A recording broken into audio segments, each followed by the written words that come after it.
are listening to GUFON Radio with Rich Giordano.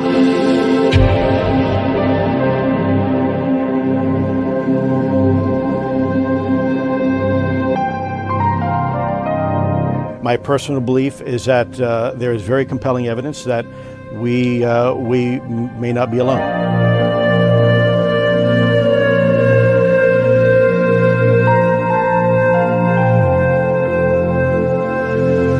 There has been and is an existing presence, an ET presence. It's not going to make a difference. It's not going to change reality.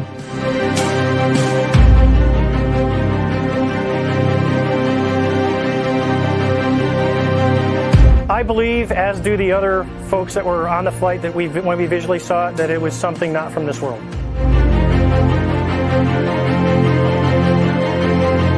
GUFON Radio.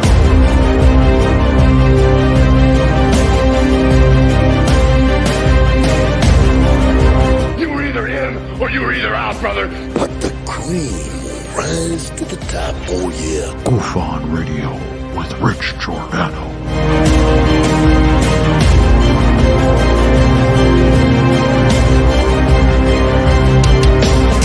I occasionally think how quickly our differences worldwide would vanish if we were facing an alien threat from outside this world.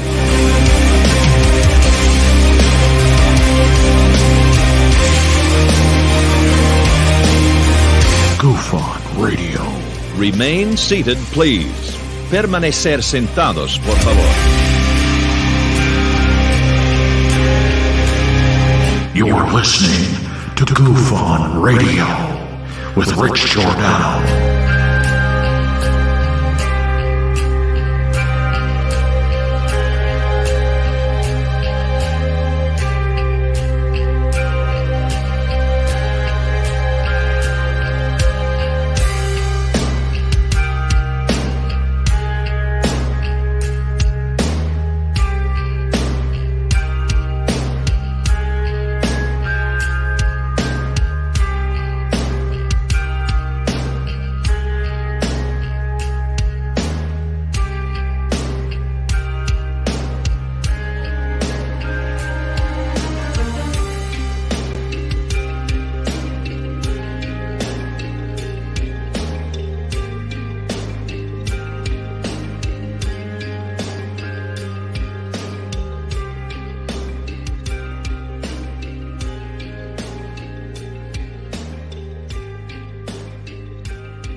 Hey, happy 4th of July weekend, everybody. Welcome to GUFON. I'm Rich Giordano. It is June 30th, 2023. How are we? Hey, what are you doing over here? Huh? What? That gosh all over fireworks. I can't wait to blow off some steam. That's right. What are you guys doing on this snap-a-day weekend, huh? You gonna blow off some steam yourselves over there? Or what? I got loads of fireworks. I got loads of explosions. I've got loads of grenades.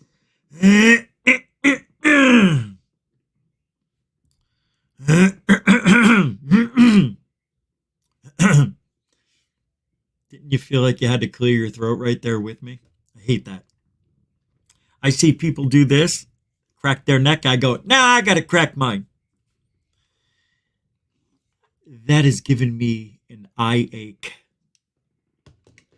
Welcome to the show. Yeah, that's right. We're doing it GUFON style tonight if you wanted to join in. I'm going to throw the link into the chit-chat room. I invited a couple of people over.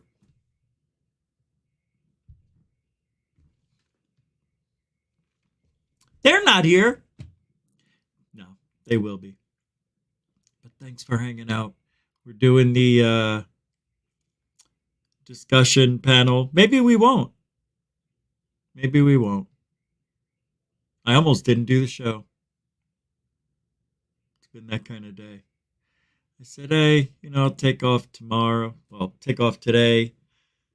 I could take off tomorrow, do the show tomorrow, come back, blah, blah, blah, blah, blah, blah. Aren't you tired of this? Isn't this old? Yeah. Anyway, glad you're here. Hey, Sven, what the hell? You threw that down at 11:11 a.m. What are you doing? It's a Get a Burger Rich super chat. That's a $5 American coin, $50 in Sven coin. Sven coin. Then Sven at 12:12 p.m.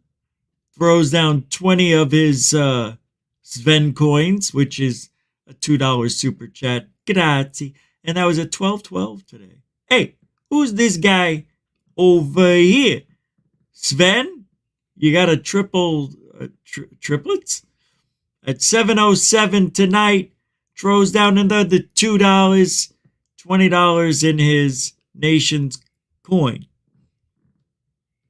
Gotta say, that's impressive. Grazie.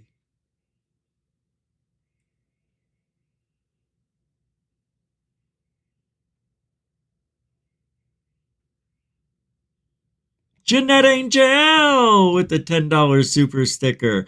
Mucho gusto, funny lady. You make me laugh. And you don't even know why. And gosh, all over $20 goes right into the GUFON bank account.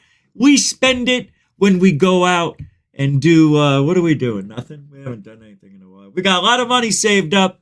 We'll be doing stuff. Yeah, we're doing it. Don't worry. You'll see. Don't worry about it. Nobody cares. We got people waiting in the wings. I don't give a shit. You're going to wait a little longer. Because I'm not ready. I'm waiting for one more person, but that's okay. They don't have to. I had a feeling. What are you going to do? I was going to invite like 5 people. I started inviting people, and then I said, I'll just make it for everybody. So I'm going to put the link in the chat room now, right after this. Thanks, Jeanette, the angel of GUFON. Mucho gusto, generoso. And then All Things Good says, I can do a little bit too, throwing down a £5, 5 quid super chat. Super dono, my correction. It's a beautiful thing here on GUFON. You can help support the show the same way. Super chat, super sticker, or PayPal Cash App. All the links are in the show description, even on the About button on the homepage of GUFON. That's hard to say sometimes. The About button. The About section. They should get rid of that section. Nobody reads, what's GUFON about? Oh, well, he's been in this for a long time. Credible guy, I guess.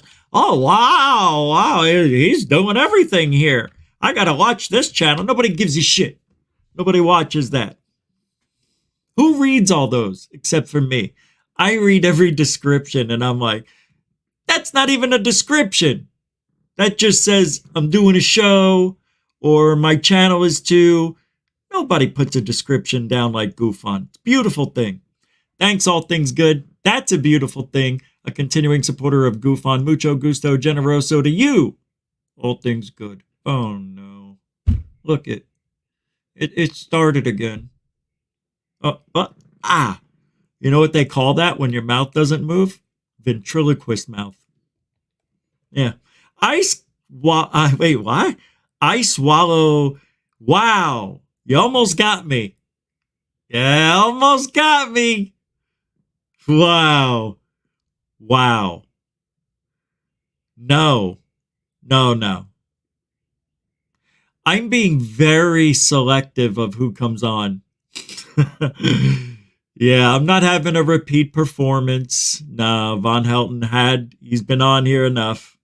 We got to get different poeples on here. people that understand how to communicate and don't interrupt and don't overtalk everybody and don't think that they're smarter than you and think they're funnier and better looking. It's not going to happen on my show, old man. Sorry, I got a little excited. Thank you, I appreciate the $2. Can't say the name. I just can't say those words. It won't happen. Thank you very much, though. Paula Faust, $2, a continuing supporter of GUFON you are. Mucho gusto, generoso. PF in the house. Paula Faust, everybody. And tonight we don't do roll call, so welcome, everybody. All right there. Good to see you. Hope you're having a great weekend. Gush and all that stuff. We got to start the show. You ready? I had ventriloquist face right there for a second. All right, let's, now, tonight's show's going to go like this. What do you think about what's going on in ufology? Well, oh, that's fantastic.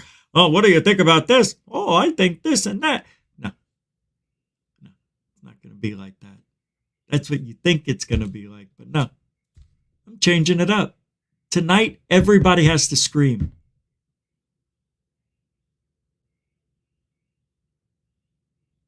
No. All right, we won't do that. See, I'm trying to come up with ways to make it original again.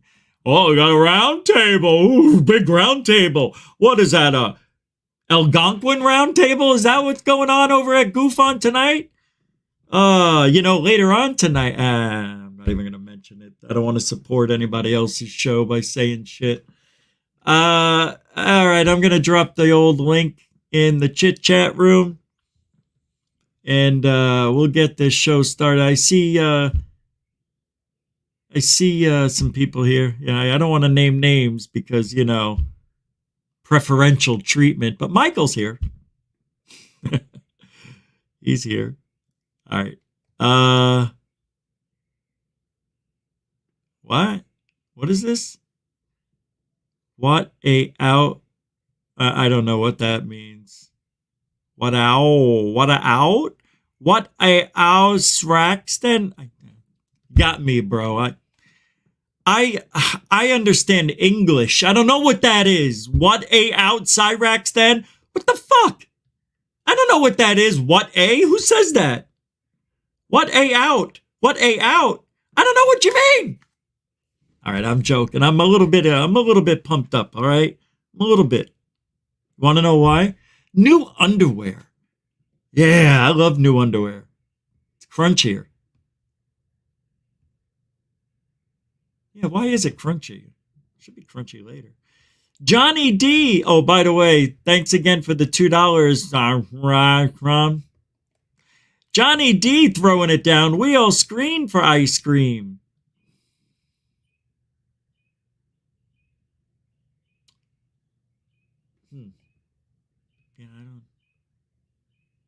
Yeah, I don't know. We all screen for ice cream. It's supposed to be scream, right? There's no R-E-A. It's E-R-E-E-N. Like screening. Like you're screening a movie instead of screaming for ice cream. What are you doing, Johnny D? You're confusing everybody with this Ebonics type of language. Sorry, but I'll take the $2 anyway. It goes right into the GUFON bank. It goes. Thank you very much for that. A lot of agushes tonight. It's so stupid. I can't wait for the t-shirts. People start wearing these t-shirts. Hey, GUFON, hey, gush, mom, meatballs. Ah. Stupid ass, stupid I am. So stupid. Oh, I'm such a dummy. Dumb. All right. I got a,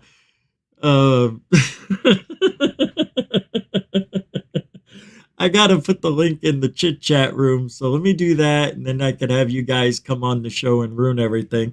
So here we go. Let's, no, we're going to talk about things in a serious manner tonight. This means nothing. I'm going to be on the outside looking in. I almost didn't say that right. All right. Link to show. Link to join panel. Discussion. Now, see, look how professional that sounded, huh? There your kids go.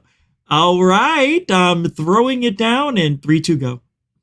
Now I'm going to what they call pin the link to the top of the chit chat. So it's going to be there. And then I'm going to run a banner on the bottom of the show that says, to join the show, use the pinned link. And then you know what happens? People come here and they go, where's the link? I don't know where the link is. Hey, look in the chat. Everything's designed for your convenience. User-friendly GUFON is the way we designed it for you here at the Tube. Oh, don't, right?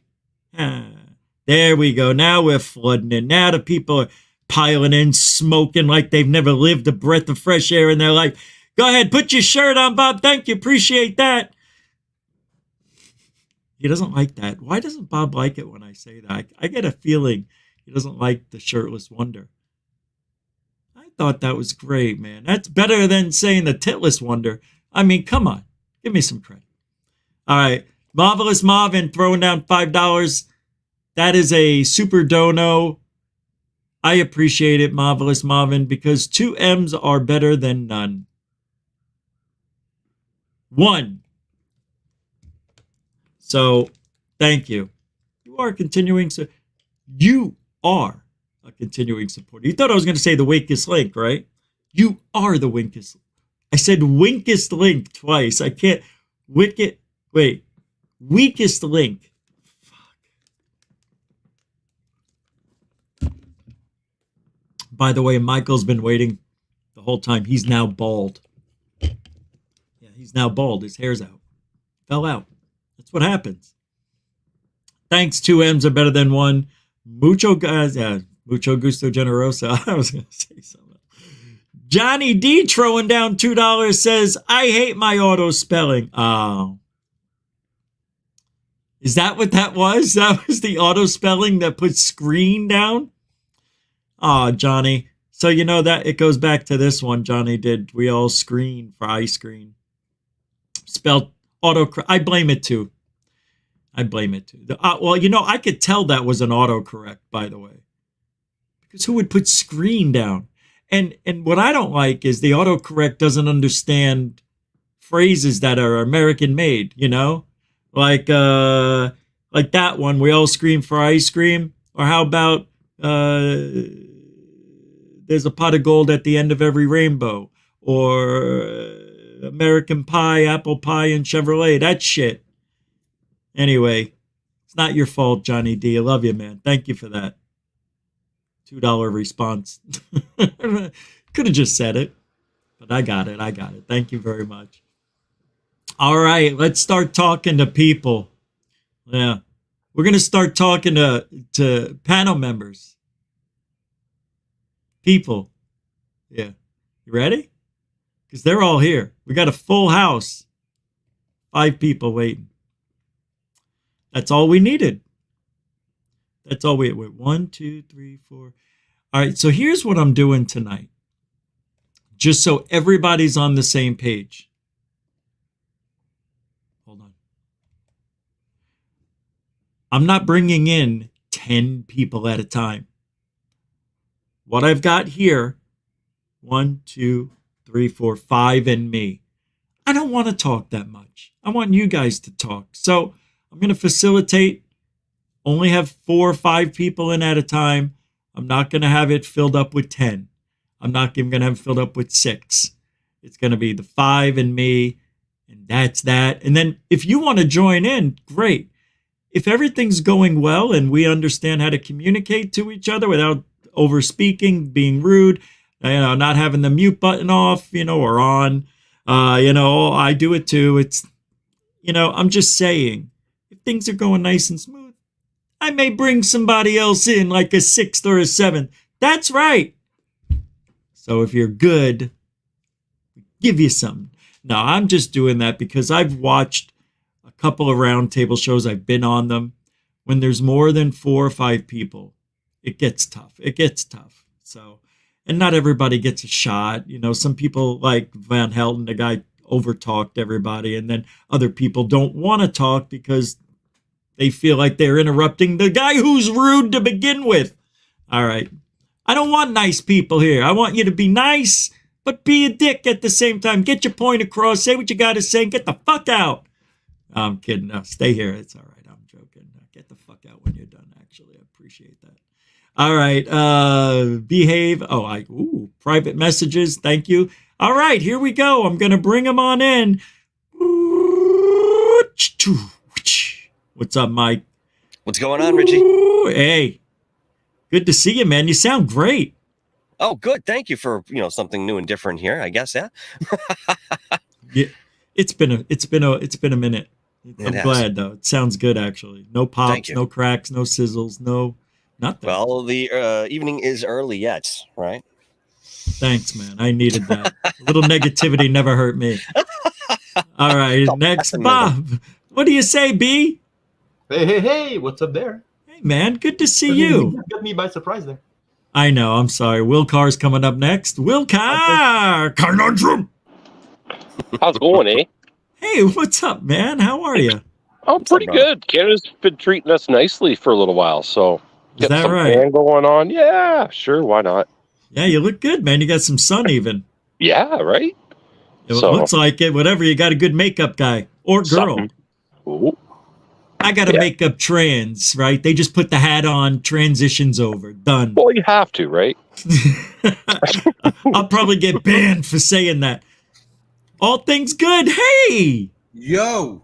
What's up, my friend? How are you? Oh my God, I made it. Yes, you did. And you look great. The screen's perfect. I hear you well.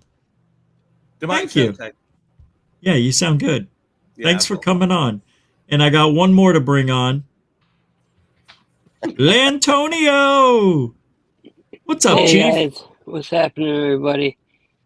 We're doing it, man. We're going live. Yeah, I haven't been on it for a while, so I thought I'd come on. I'm glad you did, man. Yeah, I'm glad you did. It's hard for me to get on here at the right time, so. Yeah, I understand. Without seeing posts, because I take meds at like 4 o'clock, and they like almost half knock you out. So being here at 6 my time, 7 for you, it can be rough. Well, I gotta tell you, I'm glad you're here. I'm glad everybody made it. Thank you for hanging out. And, more people will be popping in and ruining the show. So let's just start ruining it now. I'm joking. Before we do, sorry to interrupt you, but I'll be back in like 2 seconds. I'm kidding. All right, brother. Come in first. So. Oh, okay. Yeah, no problem. That's okay, man. It's good to go. And, all right, so. We have been through a whirlwind in ufology, and we got a lot of stuff to go over. I don't know if we'll get to it all, but nobody knows the plan but me. So let's see how far we get with my plan. The first thing I want to talk about tonight is something that has, it made me wonder if it's a legal intimidation or is this lawful.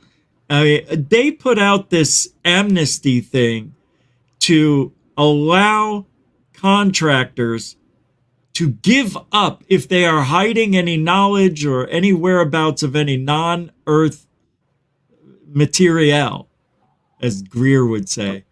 And if they turn it in, no harm, no foul. You'll be fine. Whistleblowers too. Now, whistleblowers can just come out, be treasonous and get away with it. I mean, I think it's treason what whistleblowers are doing, but that's just me. Of course, I want to know the truth, but I'll start with the first person who came in tonight, Michael. What do you think about these new legislations that are being passed to help whistleblowers speak up and also for contractors to give up any knowledge they may have that they're hiding from the government about non-Earth origin technology? Do you think they're still in danger or what? It's a very curious move by any faction to put something forth like this when we've had such secrecy for so many years. Why all of a sudden can we just peel the lid off without any sort of consequence when people were dying last year? for doing the same activity. It's sort of suspicious. And of course, as we understand our governments and the different cabinets that make these sort of laws, we always keep in our mind that there might be a different motivation for what we're seeing, even though this appears to be progressive. Now, maybe I'm erring on the side of something to get more pessimistic, but I can't help but feel that there's a setup here in some way, shape, or form. Now, under the old set of rules, if you will, Rich, you're absolutely right. What these people are doing when they come out and whistleblow is treasonous, the same way that maybe Edward Snowden went through many different things that did help the American public and actually the world at large in respect to information, but the way that he went about it was obviously treasonous. But does the end justify the means? And that is the question we have to ask ourselves when we're looking at something that seems to be progressive. We're going to test it out, obviously, and if anybody gets knocked off on the wayside, well, we'll have a different perception of what this actually is. So I guess just to answer your question simply, I'm suspicious, but I'm optimistic. So let's see what will happen. Anybody want to jump in and add to that? I mean, Bob? Anybody? Will? I think honestly that if, like you said with treason, I completely agree with you. I think what Mike said's really good, but honestly, how can they actually turn around and say, yeah, actually, we've been doing this for years? Because they're going to get lawsuits left, right, and centre. Governments will have a go at them. They won't admit it. I don't think they'll ever admit it. And I don't see how, if they have got this Space Force, for example, which has been travelling around the universe, apparently, according to Corey Good, it's like, at the end of the day, it's like, wouldn't we have heard more about it? Okay, Richie? Yeah, Bob. Okay, yeah. Okay, there been, as you said, there's been a lot of story lately, and there is, the way I stand right now is that there is two angles right there. The one from the witness, like you live in the society and you listen to those news, and the one from me that is like part of that like community, and that like we're listening, we are more accurate with the news. And I'm thinking about David Rush. Let's go to the point. I'm talking about this guy who came and just dropped something super massive. If this is real, Richie, this is, we're talking about like the biggest story in the human history. I know. Yeah, that's exactly where we are now. So that's where we are now. If he's lying, which I doubt, that's where it's get complicated, because I'm pretty much sure that this guy is telling the truth. So now we are there, and that's where I'm telling, like, this is the second angle where I'm talking as the non-witness part of that society. If this is true, my friend Rich, dude, can you imagine the door we opening? Okay, there's people living out there like us on this single planet.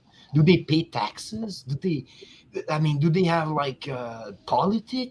It's gonna bring so many questions, and we're not even like talking about like a first contact. Maybe just to be aware that, okay, guys, it's gonna be like in the times, like we are not alone. Let's say, just knowing that there is another population living somewhere on another planet, I don't know where, how, would be just like something. Let's start from there, let's just try to process this and living on with our own like society daily work. Can you imagine the challenge we have with that, Richie? That's it. I know, we talk about it a lot. It's a world changing, religious changing, belief changing, everything changing deal. I mean, it doesn't get any better than aliens or knowing what happens after we pass. And you have to be fully naked to be part of that process. If you're hiding something, it won't pass. It won't pass. It's like and the never-ending story. You know, this guy on the horse, he's like this little kid with this armor and things, and you have those big, massive statues standing there. It's like, dude, we're watching you now. Okay, you won't go on, or you stay and you die. That's where we are. I feel that's exactly the feeling I have over all of this. Like, there are those two massive statues watching us. Those eyes are almost opening, and it's our decision now to do something.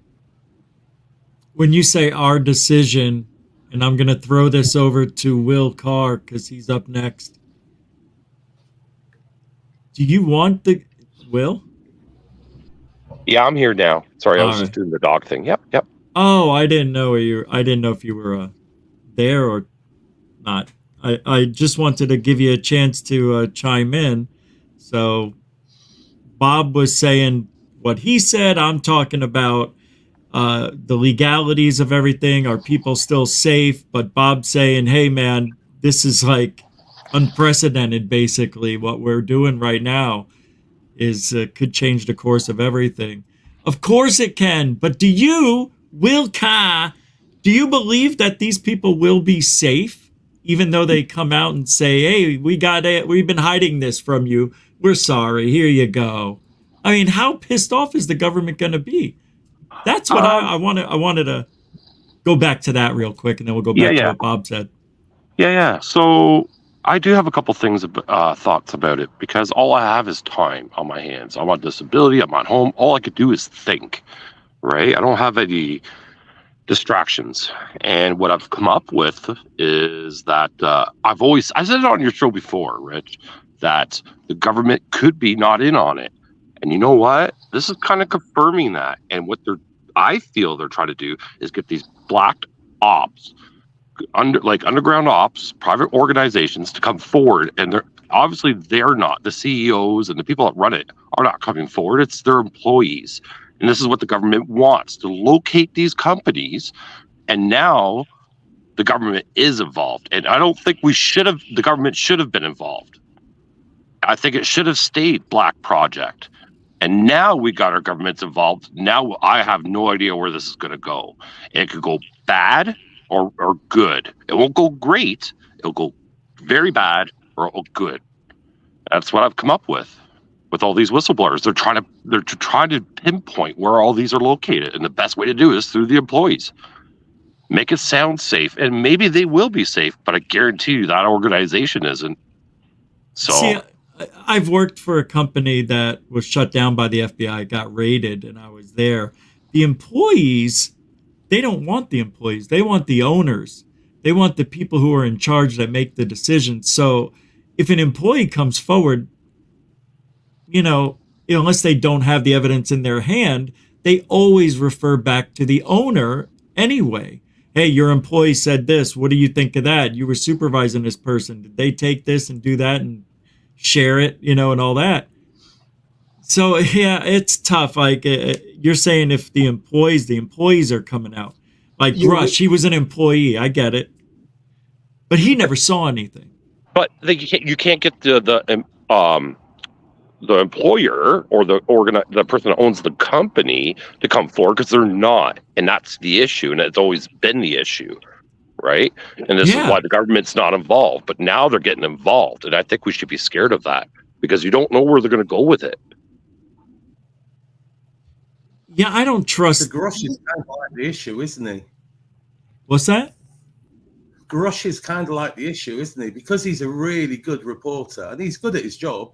He kind of like he's got all this credence from this review, this whistle. I won't call him a whistleblower because he's not seen anything, which is probably why he's been allowed to say it all, because there's no evidence other than his. But the thing is like, Coulthard, but he's been doing it for 2 years, and all of a sudden he's incredible at his job. But we've all taken it really seriously and gone, oh wow! But we've been hearing this stuff for years. Stephen Greer things. He has whistleblowers every time he has one, and it's like, why haven't they been as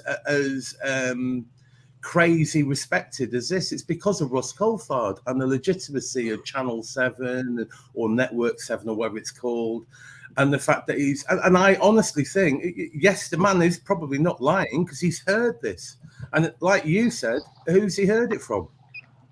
Yeah, and it's like Russ Coulthard right now is like a new kid in a new job where he's loving everything about it and believing everything that he hears. And so for me, I think, yeah, I don't think Rush is lying at all, but he's been told this. He's not heard Right. it. He's not seen it. And I think, well, how's that a whistleblower? It's not. Why are we all giving it so much credence? Because we all kind of like want to believe that it's happening. And perhaps this is the first. I think disclosure started a long time ago, but I think really the thing is I think this is probably another step to disclosure. But where can it go? Because the legitimacy of the USA hiding all this stuff, it's just. You said you think disclosure started. You can't be a little pregnant. You either have disclosure or you don't. Can you hear me? Can you hear me? Where does it stand between when you mean the legitimacy of that? Where does it stand with that? I didn't hear you. Say it again, Bob. Where does he stand with the legitimacy he's talking about? I want to know about that. Who? The guy was talking. It's all things good. Yeah, the legitimacy thing. That's interesting. Can you repeat that? I didn't hear you. Sorry. Can you repeat that for me, Richie? There's some background noise going on. Somebody's typing, I think. I don't know who it is. But mute if you're not talking.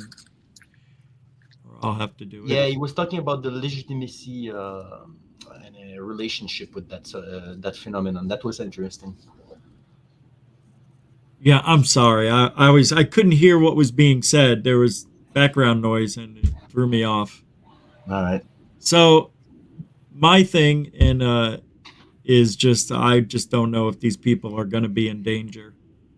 Well, the curious thing here too, if you really want to step back and look at this for a moment, is that there might be the implication within an opening dialogue of this nature that what we already suspected. Some of these privatized organizations had the lead on all this material, reconnaissance, crafts, whatever it may have been, and the government was very severed from that in a big fashion. And we've spoken about it before. We've said that they have no legal discourse to divulge that to either the public or to any government faction. So if that's the case, is this sort of like, let's go fishing and throw a lure out there, see if anybody from these, privatized organizations or these black projects decide they want to come forward? That's an admittance of the disjointed nature that, again, we've already suspected. So there might be some sort of affirmation in this, and we may, see that a little bit more intensely as we go further. Hey, Antonio, you want to add to that? Yeah, I'm trying to pick up what the question was because I was started late, exactly, but I still haven't gotten it. What exactly is it? Yeah, sometimes when Michael's talking, it's hard to get the point. No, I mean, I tried to figure it out with everybody, but I missed like the first 5 minutes or something like that, so I didn't get it down exactly. Sorry. Oh, that's okay, man. Well, I kind of I asked. Now I almost forgot everything Michael just said. But if you want to skip me this time, and I'll intervene on the next one. No, you're here now. So the thing I want to know, are these people going to be in danger still, even though there's amnesty and these legislations being put through to help the whistleblowers come forward without any... Yeah, they're still going to threaten them. As far as I would be concerned, I don't think that makes a difference whatsoever. I mean, because I personally, I don't think it's the government that controls it, like someone was saying. The government's getting into it, but to me, it's like a behind-the-scenes cabal that runs it all.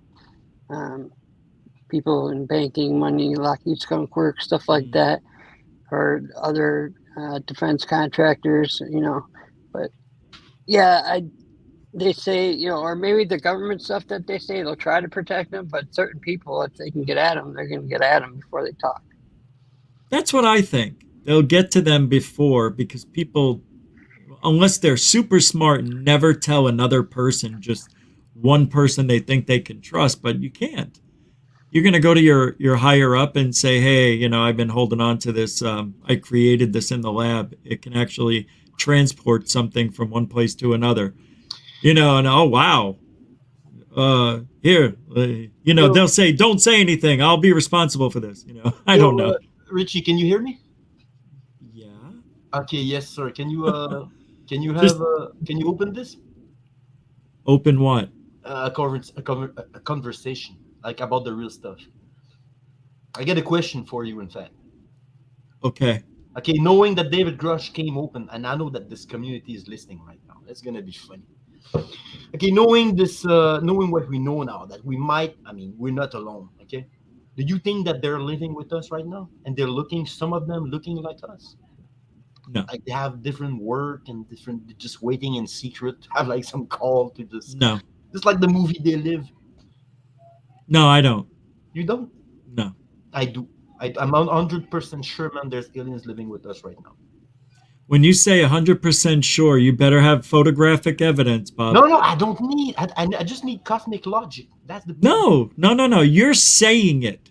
You're making a claim, and you can't prove it. Yeah, it's cosmic logic. If we're not alone, why would they not be living with us, Richard? It's not really cosmic logic. It's an opinionated. It's an opinion based on what you've seen yourself. It's not. There's, like he was saying, I don't think it's like you're able to call it fact without evidence. But I mean, in your opinion, that they're here. In my opinion, there's probably ones here already too, but I can't prove it.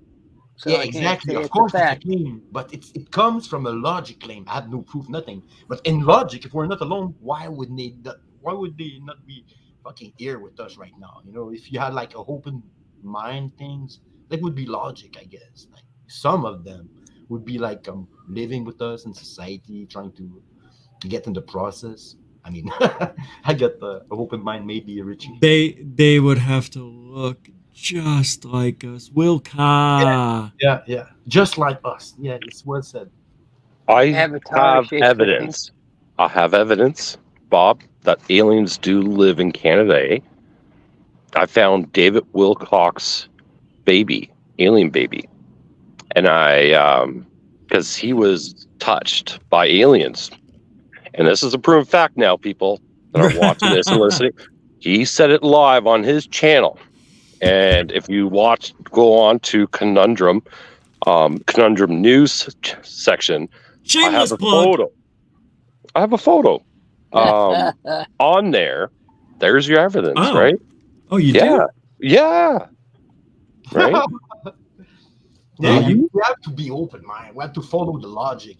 That's photo. That's evidence. That's what you wanted, right? I got a photo of David Wilcock's alien baby when they made him feel like a banana sandwich. Yeah, he said that. He says he pees in the tub too to take a Well, nice he did bath. that. Do you see his latest one though?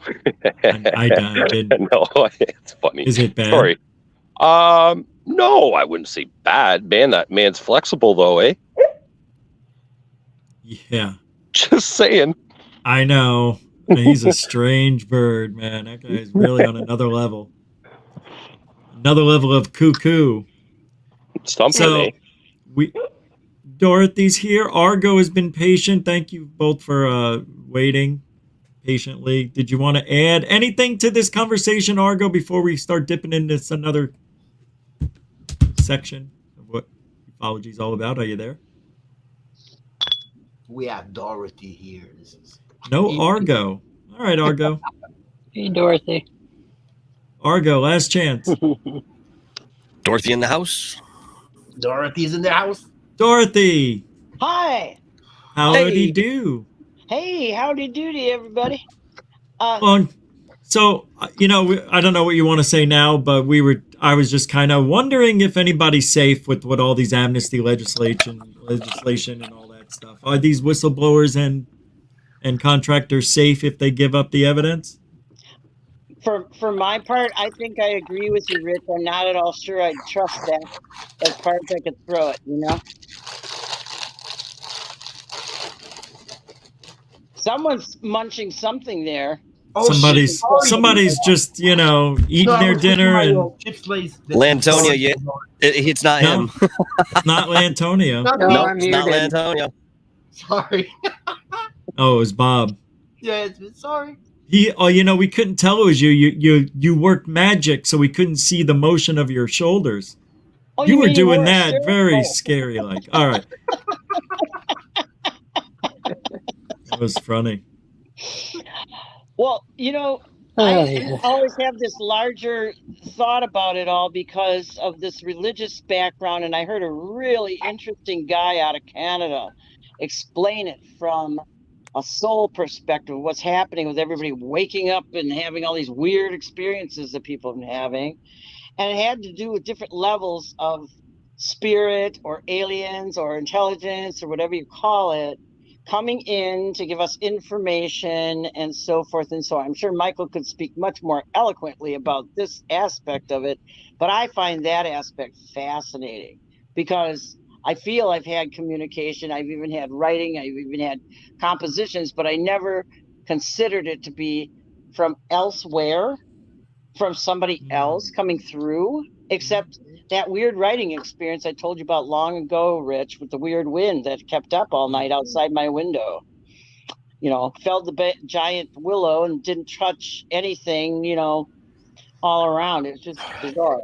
So I just have a different perspective on the whole thing. I think to me, it's more of a matter of people reaching inside of themselves, right? Where they're looking inside themselves for why is this happening, you know, their particular circumstance. I remember Michael talking to me early on because I was having this number thing and it's still going on, and consulting numerology and seeing what you think. And I'm getting more traction on doing that, you know, understanding what I've been doing in the moment that I see this thing, this 333 or 555 or 222 or 1212 or whatever it is.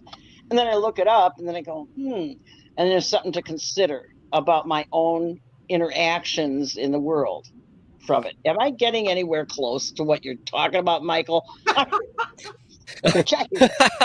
in regards to what we've spoken about, yeah, I mean, the thing of the matter is this: we sit here on the side of the fence of physicality.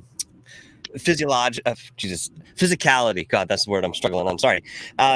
We want that tangible evidence in front of us. And as the left-brained individuals that we are, all right, that's half of us, it does stand to reason why we'd want that. On the other hand, and this is something that's been recorded in all types of history, you can find it if you're looking for it in ancient civilizations that put, you know, certain writings on the wall and what have you. There's a strong sense of that interconnection with the knowledge that there is no separation once you get to that core. Now, for many of us in this day and age, especially over here in the Western Hemisphere, that's a very difficult thing for us to grasp for more than a few seconds at a time. Let's say it that way, because we're so involved with the physical end of things. We've already sort of waned when it came to the right brain interpretation of life, which is just as relevant as, you know, the logical end of things. So when you talk about numerology, you're talking about these very small, subtle signs that are usually little messages for you personally to bolster your experience here. And if you listen, and this goes into the realm of clairvoyance as well, sacred geometry. Drumvala Melchizedek could speak on this and how, you know, he came to understand some of these larger and more complex geometries. It was sort of a channel that comes in, okay?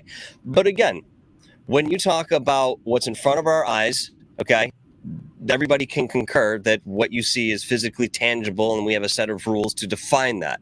When you go into a dream state, which again is still an experience, and it's an internal experience, there are many people that come out of that believing that there was something of substance, and I think this parallels a lot of our right brain experiences that we by and large ignore. Right, because life goes on and you're so physical, you're just involved in that physical thing. But why, Michael, is everybody waking up to this now? It seems like it's happening on mass scale, more and more people. And people are so confused and they're bewildered. And, you know, I always was a proponent of prayer, you know, and I said in one chat the other day, hey, man, you've done CE5 if you've done prayer. Right. And, you know, receive guidance somehow, you know, in a dream or whatever. And there are ways to make that more efficient, that channel. And that's what you're working on inside, to make that channel more efficient so you get better information. They can understand you better and you can understand them better. I don't get it, but hey, everything in this field is weird. And so why should this be any different? Yeah. Well, there's no blueprint for it. You know, the way that you might be able to do something more physical is that here's a set of things that you can follow in order to get to this conclusion where you're going. When it comes to that internal It's a lot more ambiguous.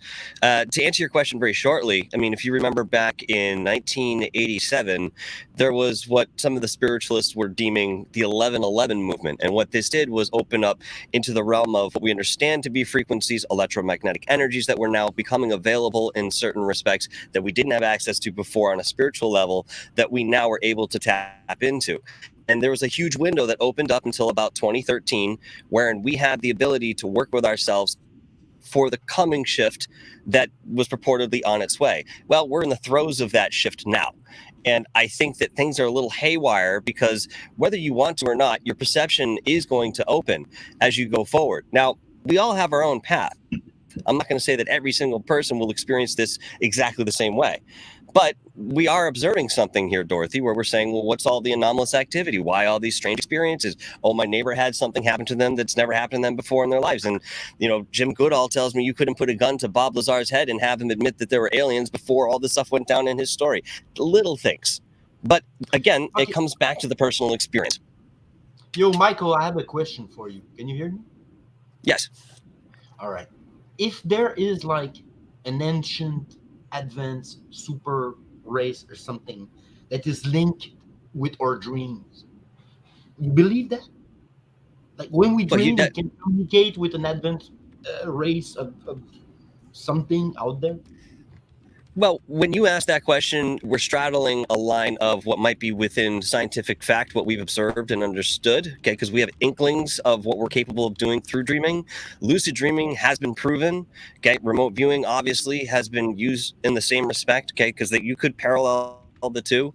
Do I believe that people are contacting higher entities or some sort of technology, you know, beyond what our perception is here in dream? Listen, it's possible, okay? I'm certainly...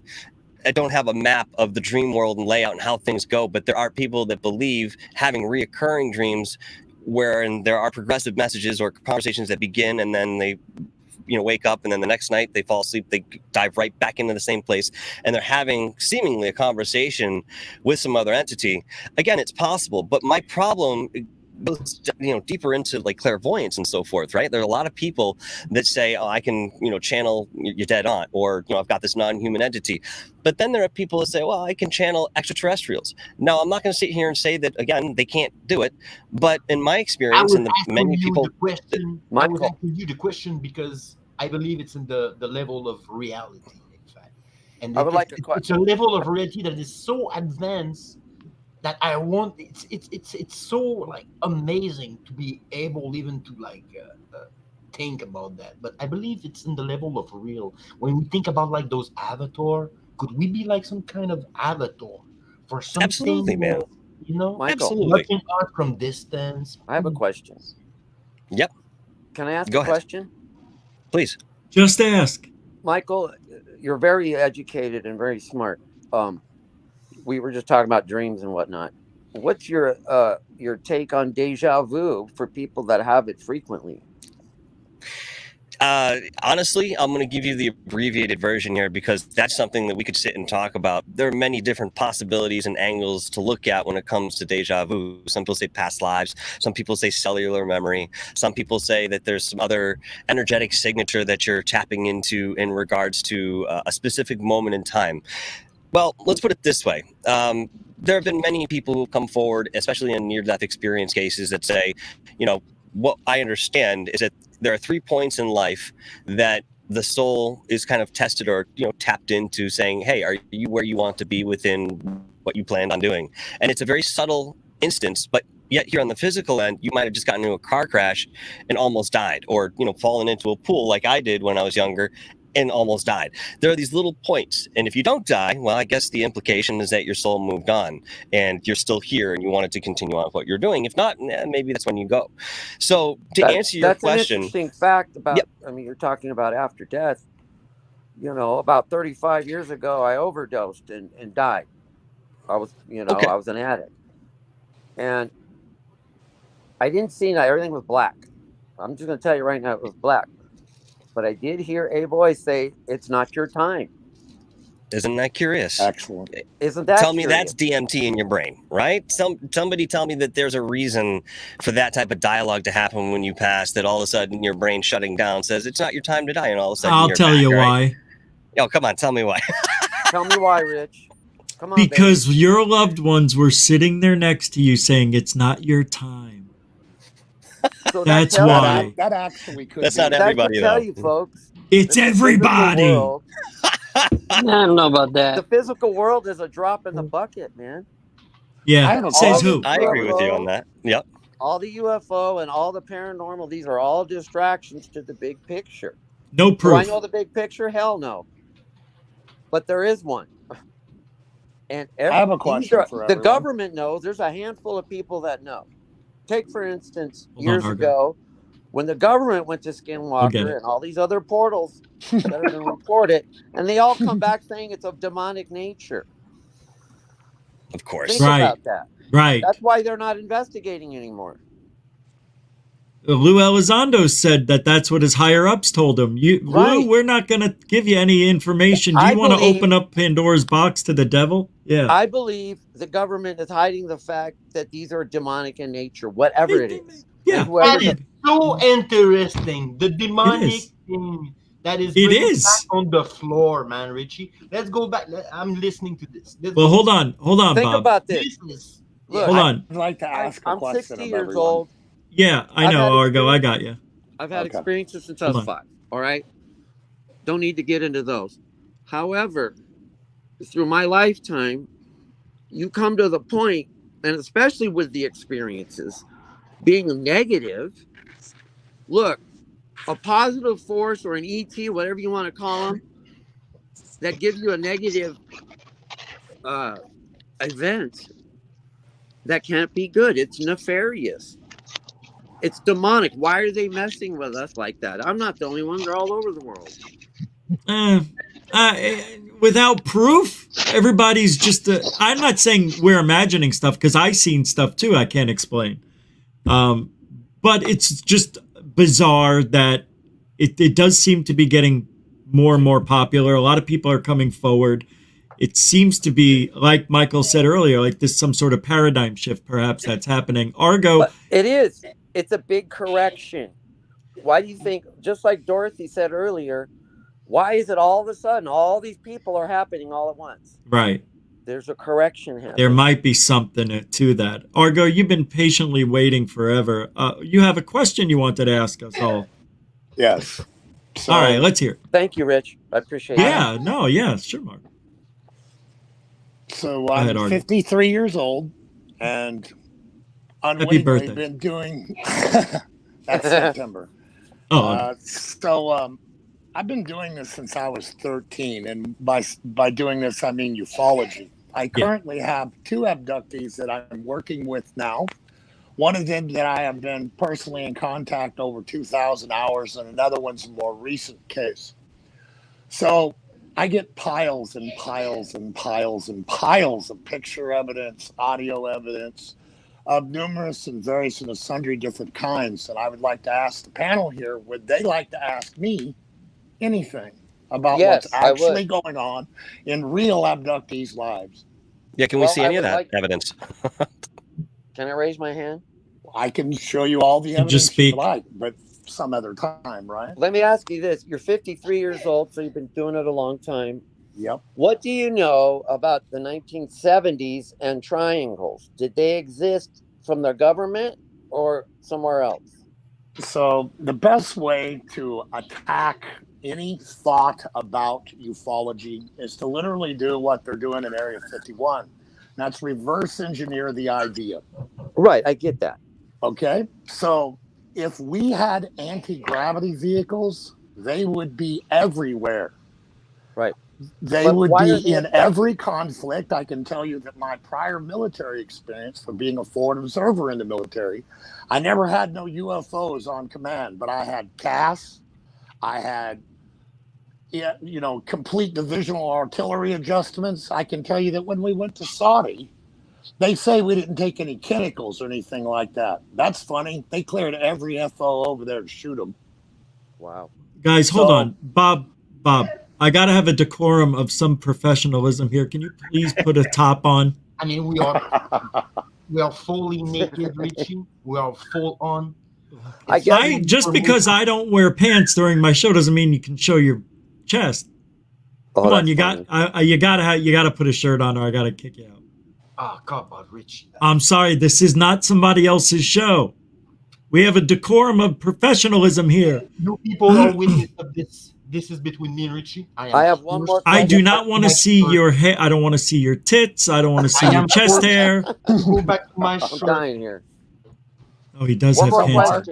So, Mark, what I would say is that why are they the government has no anti-gravity devices. The only devices that they have that are anti-gravity are the ones that they've recovered from the aliens themselves in crashes or in artifactual finds. So those of us that had experiences in the 60s and 70s, we don't know where they came from, is what you're saying.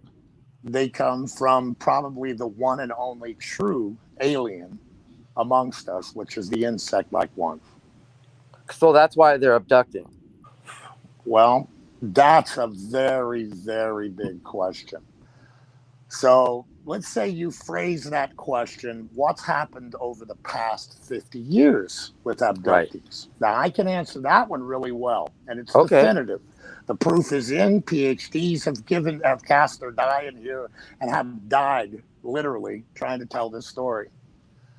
Here's the way it basically goes. In the 50s, it seemed as though mankind may have had some kind of opportunity during the Space Brothers era, with George Adamski and those type guys, where they may have been trying to do contact the way it actually needs to happen, and that's person by person, face by face. And it quickly became that the United States government would smash out contactees, possibly even sometimes killing them. Yeah. Definitely erasing their stories, what was happening to them, including abducting them and, chemically taking them for hours at a time and scrutinizing them to things. But what beyond the Space Brothers movement, what seems to have happened is that there was a genetic program that happened. Bud Hopkins is the very first person in history that ever learned that they were taking zygotes and making little grays or little beings out of them. In the early 80s, Bud Hopkins made a call to David Jacobs and told him for the first time something that floored Bud Hopkins, who, in my opinion, is the greatest researcher ever in history. But he told him that he had just got through with a lady who had been shown a small child, a halfling type thing, between the Greys and her. And today, it's lore. I would remind people that Whitley Strieber was the first person to ever say that he had been anally probed, and within 2 years, she had bumper stickers, and everybody was talking about being anally probed. Don't even know where the mythology actually comes from and where the true sources of information lie, and that is literally only with abductees. And Raymond Fowler proved that it doesn't matter if you are an abductee, you're not going to know the truth from them. They will mask memories. That's a fact. They will mask memories. They will completely hide memories from you. If anybody's ever read the Raymond Fowler, Betty Andreasen Luca was taken to see, quote, the One. The aliens quoted this name, the One. Now, behind her memory of going there, they put a wall of pain, and they made sure that, because they knew that she was being tampered with by Ray Fowler and a couple of other psychologists, they put a wall of pain in her brain that they could not get past, proving that if the aliens want to hide something from anyone inside your mind, they can, and they will, and they do. Were you talking about Becky Andreasen? Betty Andreasen Luca? Betty? Yeah. Didn't she have a sister? Betty and Becky? She had a couple of siblings. Betty's case is incredible. If I just instantly had to name why Betty Luca's case is incredible, It's because when she was very young and a teenager, she has a case where it may seem as though the aliens could actually control time. It's possible. Well, things But, were in midair as she was being taken through the house. And, you know, I'm not saying it's possible because it's a very one-off piece of information and you need redundancy in this. Yeah, I didn't know we were going to go this direction, talk about this. So, yeah, it's hard just, for I see so hard much to follow. crud in the mainstream.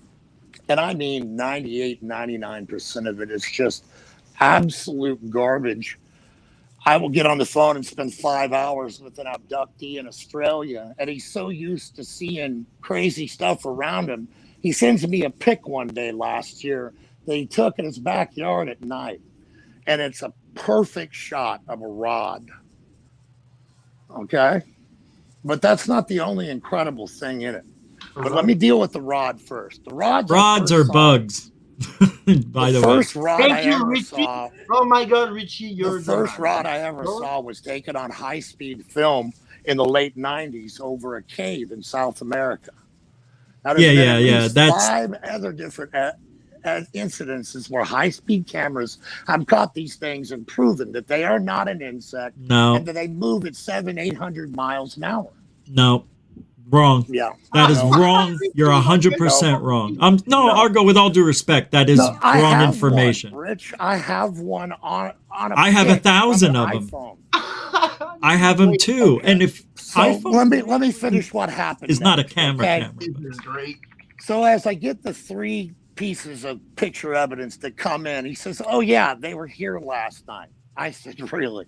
He says, "Yeah, they were here last night." And Junior was here last night. He grew up on a beach where his whole life he kind of had interaction with Bigfoot, and he calls the resident Bigfoot there Junior and says he's known him. I get 3 pictures in, and one is a UFO landing behind a fence, and it's ambiguous. You can look at it and say, well, you know, that could be anything. Yeah. The second one is of the rod coming in, which I've heard before from other researchers will come in tumbling, and he has a perfect picture of it tumbling. It's in kind of like a Z shape, and it's tumbling. And the third picture is of it fully extended in front of the camera, about 18 inches long. And behind it, about 12 feet behind it and about 14 feet up, is the face of a Bigfoot or Yowie, whatever you want to call it. Now, these are real evidences faced by real abductees. I am just a researcher. I can analyze the evidence that's coming in, but all evidence from all of these abductees through the decades have all been streamlined. Bullshit. And they've all been the same. If they're real abductees, they are. Well, what denotes a real abductee? A good story that's hard to debunk, or evidence? Because I have yet to see evidence from an abductee. Really? And I've debunked many things. Together there, Ricky.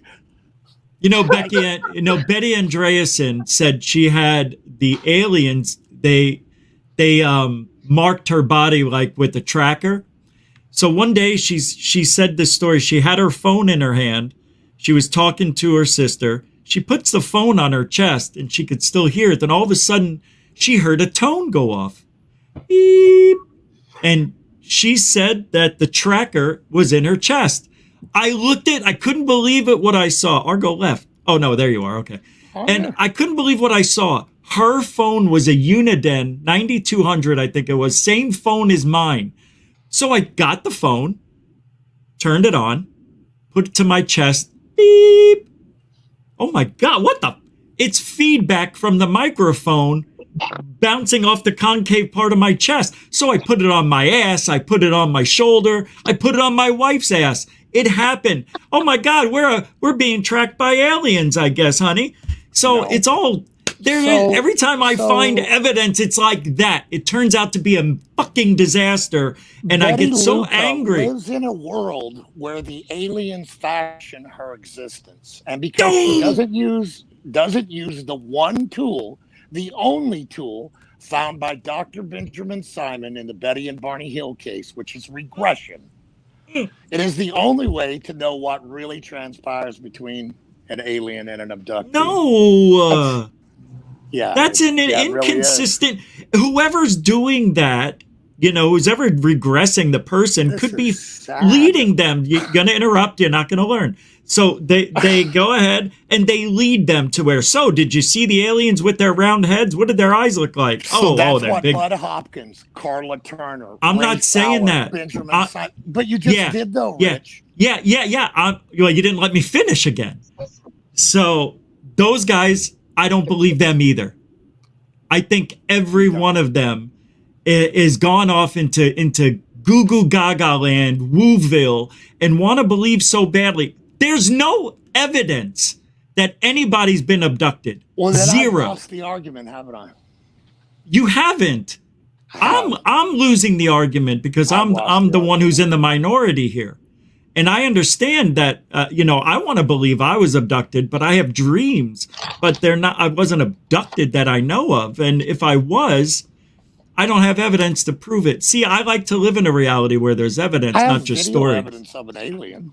I'd be more than willing to show If you did, you would be a Nobel Prize winner. Really? Why didn't you bring it? Why didn't you bring it? Surprised at how hard it is to tell anyone that you have video or picture evidence of an alien. No. Tucker Carlson's producer called me and said that will get you on mainstream media if you have a picture of an alien. Producer to call me then. Well, that was 3 years ago, so I don't know if he still works for him. But one thing I'm not is a liar. So I'm not saying you are. I know. I'm just telling you one thing I'm not is a liar. I believe you. If I tell you that I have evidence, then you can bet that at least I am completely fooled by it. Yeah, it's possible. Me too. It is possible. Me too. Yeah, I'm not saying it isn't. Okay. Well, I appreciate that. I spend thousands of hours with this man, walking through the woods, through his house, being in his life, in the car, going to work, coming home. You get the violin story. Yeah, you get the whole thing. You feel bad if you tell him the truth. I get it. No. I get it. That's what's going on with Bledsoe. That's what's going on with Whitley Strieber. These people keep adding on to their stories because that's their gift. That's how they make a living. That's their money bag. I would have to agree with you with Whitley Strieber, but Whitley Strieber takes a pillar in my pillar program. And it's literally because he wrote the most comprehensive medical and scientific look at what an abductee goes through and did this really happen. And so I appreciate him for that work because it's will go down in another 100 years as one of the great legendary books about it, and it'll be studied. But the problem is that since then, Whitley has done exactly like, say, Sherry Wilde or others have done, and that is they just listen to whatever the aliens tell them. You're from Venus and you have a twin brother that lives on Mazibulacon. Just whatever it is that they make up, the aliens will reinforce, because the only time that the aliens ever get angry at people, it seems, is when they say they're going to tell their therapist or their researcher friend about what actually just happened. And then the aliens show exactly what they are capable of. I'll give you an instance from the researcher Carla Turner. She's dead now. But Carla Turner, and you can go and find this even on my YouTube page. Carla Turner tells this story. A woman's on board the UFO and she's been abducted. It's right at the end of the abduction process where they're having her reclose herself. And she says, I'm going to tell Carla about this. And the in-charge Grace says to her, no, you're not. And she says, yes, I am. And the in-charge Gray palms her in the chest to the ground. It breaks her wrist, but no one notices. They put her back in her house, and she wakes up sometime in the early morning hours, 4:30, 5:30 in the morning, and her wrist is hurting. Her wrist is broke. She doesn't know how. She goes to the doctor. The doctor set her wrist and schedule her a surgery. It's like 3 days away. The next night or the night after, she's abducted again and brought on board. And the first thing she's questioned about is, what's wrong with your wrist? And she tells them, you broke my wrist. And the little in-charge Grace says to her, no, I didn't. When we left you, you were in fine order. And she says, no, you broke my wrist when you pushed me down. She said she could feel a point of recognition where this in charge Gray may have realized, oh, wow, I may have. To where they instantly took her over to her machine, removed the man-made device, and healed her arm. And the next day, her arm was no longer broke. Her wrist was no longer broke. Those are things that happen in real abductees' lives. Yeah. And, people recover from a lot of things miraculously with no explanation as well, but there are no aliens involved. It's very tough. That you've got a very tough job ahead of you, and yes, I do. I know you do. I know you do, and I do too, and we all do. This is not fun for me to be that guy of bad news. I just feel like I haven't seen it, so for me, the evidence isn't there. I know Dorothy has great story, a couple of them, and I hope she understands Richard, that I'm not saying that things don't happen. I'm just saying there's no evidence. So I tell you what, I have permission from 2 different abductees to share my entire lexicon of information with any guest on any show I ever go on. I'm not going to do that here. But if you would like for me and you to sit down, say on Facebook Messenger, and I will send you some evidence, and me and you can sit and talk about it. Because, Richard, I like you. But I tell you, Rich, I don't like about half of your message. Yeah, I know. That's literally just because you haven't been given the tool. Because you're a guy who wants to give it a tool, you work. I've watched you since the late 90s when you had black hair, buddy. I still have black hair. You look kind of gray to me there. I have no gray on the tip of this iceberg. But yeah, I would sit down and be willing to share with you information that would blow you away. Hey, you're doing no gray on that you're roof. You're doing better than me, let me tell you. And I'm only 70. May I interrupt? Yes, please? Dorothy. Thank you. I must bid you all adieu because my dinner guests have arrived. Oh, okay. And we're dining on a calabrese antipasto right now. Oh my God, that looks good. And I want to wish everybody in America happy Independence Day. Yay! Thank you. Adieu. Adieu. Have a great weekend. Bye, Dorothy. Thank you. Bye-bye. Bye, sweetie. Man, now I'm hungry.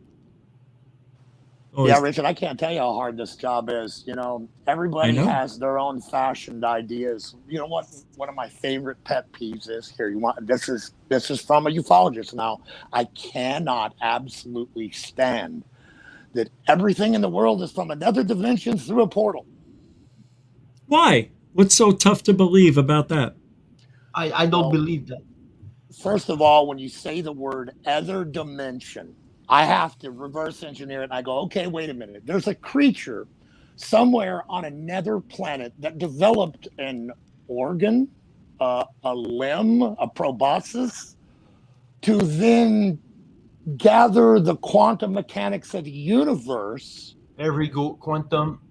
And magically know exactly where to step out in front of an elk hunter. That's the problem I have with it too. Same thing. So Betty Luca, Betty Hill, Barney Hill, Whitney Strieber, and many other abductees have been shown, quote, a portal.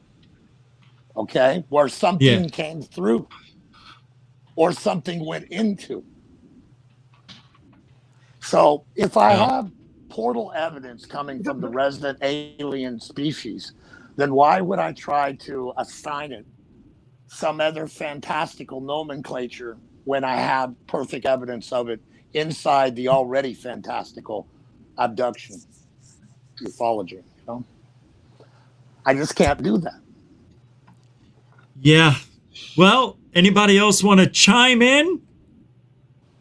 I see a lot of heads shaking, a lot of breaths being pushed out. When we talk about Abduction, sorry, go ahead. That's interesting. There's a lot of point of view, different angles, perception of reality from different person. That's like the heart of the whole thing. In abductee science, there is no view. You can't have a view. It just is. It just is. It's the information that comes out of their mouth. Listen, I'm going to now spill something that was already spilled by someone else. So I'm going to give everybody a fantastical idea that is absolutely real. And I haven't heard zero person hit on it because no one knows the truth except the people who do. And that's this. When an abductee is brought on board a UFO, many times they are... Oh shit, silenced. What the fuck? Argo, what happened? You went silent. Maybe a sign of something else. It's the intervention of the aliens. Don't want them talking. That voice from a movie. You know, I don't want to make new enemies. I'm just saying I don't see any evidence. There's a lot of stuff people claim, and a lot of stuff people say, and a lot of stuff people make up. And that's what makes it so hard for me to believe. I'm not saying it's not happening. If you think about abductions, how is it logically feasible? They come into your house, they go through the walls, you know, they lift you up through your roof. People say it's so creepy, Richie, man. When you bring that on the table, this is one fucked up concept. Richard Dolan been talking about this like all over along when you go sleep, and then there's those craft in the sky, and they're watching you sleeping, and then they can open those windows. And yeah, it's creepy. Will Carr, are you trying to say hello? I'm trying. Okay, hey, how's it going, eh? Hey. So I just want to come in just a little bit here. And Rich, you got to start looking into quantum mechanics. If you want to understand maybe how they can open up a portal and stuff, when you start thinking in the quantum level of things, actually it is possible. At the quantum level, sure it is. Manipulate molecules, particles, and photons, and we're already kind of doing that now. So what is it just to move something to the side to make it look like a portal? You're just moving matter around. That should be easy for them, right?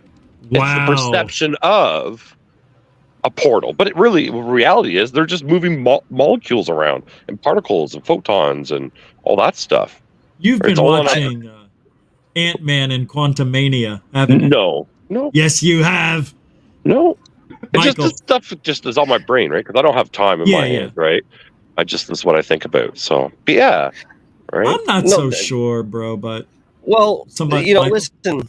honestly, I think Will does have a point here. We are just getting to the point where we're understanding, the quantum field.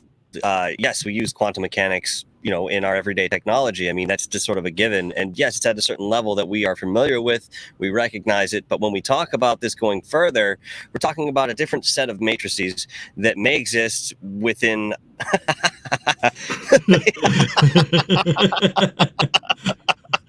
Hey, Bob. See, look at this dimension right here. What dimension is this? Sorry, I had no choice, Michael. I'm sorry. No, that was fun. That was great. That was great. Please, that was awesome. Thank you, Bob. Yeah. So, long story short, when you look into electromagnetic fields, you can understand that we can manipulate reality to a very large extent. And no, I don't have to talk about the Philadelphia experiment or something purported like that to bring that to the table. Scientifically, there have been experiments showing that if you create an electromagnetic field that's outside of the one that's being worked with environmentally, you create a different space.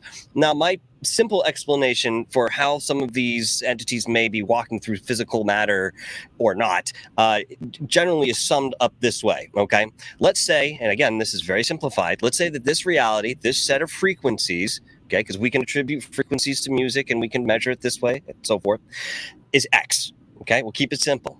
Now, if I take X and then add another variable plus 1, and this is existing within that space, again, this is simplified, I know, you should be able to move fluidly through X because you're on a different set of frequencies within the same band.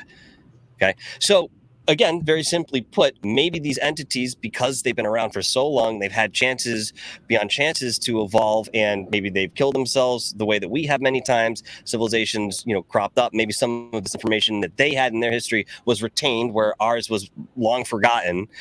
Just a different course of evolution where they had the opportunity to advance in such a way that Yeah, they've got billions of years on us as a society or culture. So Jeez. yeah, they would have had the opportunity to play with this type of science that we're just getting a glimpse of, but we know it's there. And that's the most significant thing when we talk about this sort of thing, even though we have a difficult time describing it because we don't have the proper verbiage, we just have the concept to keep in mind that, again, we see it.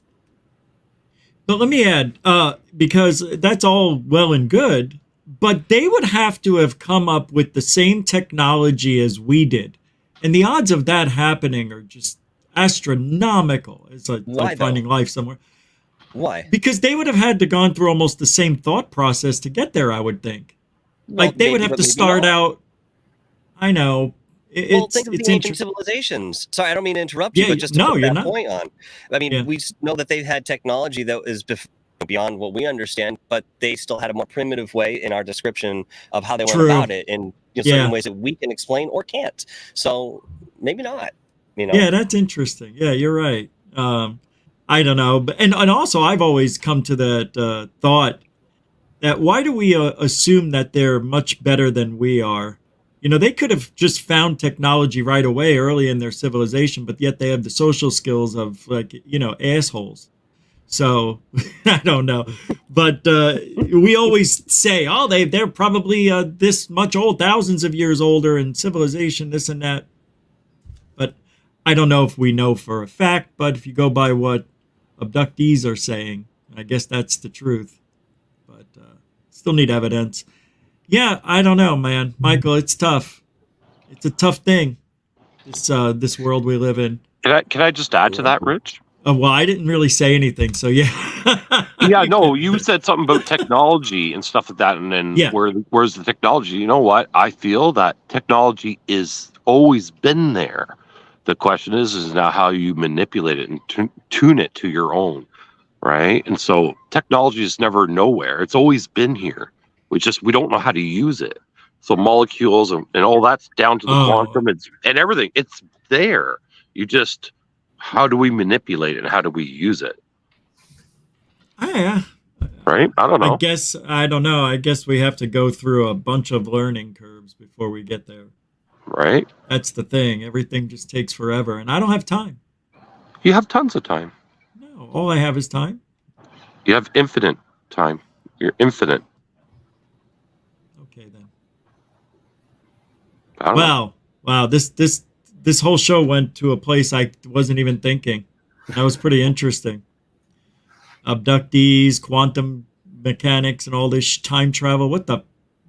Yeah, it's crazy. I thought we would just talk about what the hell's been going on, but this was actually a little bit refreshing. You need for more of GUFON. that, Richie, man. You need more of that. Those. What do you nights mean? like that, yeah. This is. I need more of what? As you just said, this is refreshing, man. Oh yeah. Yeah.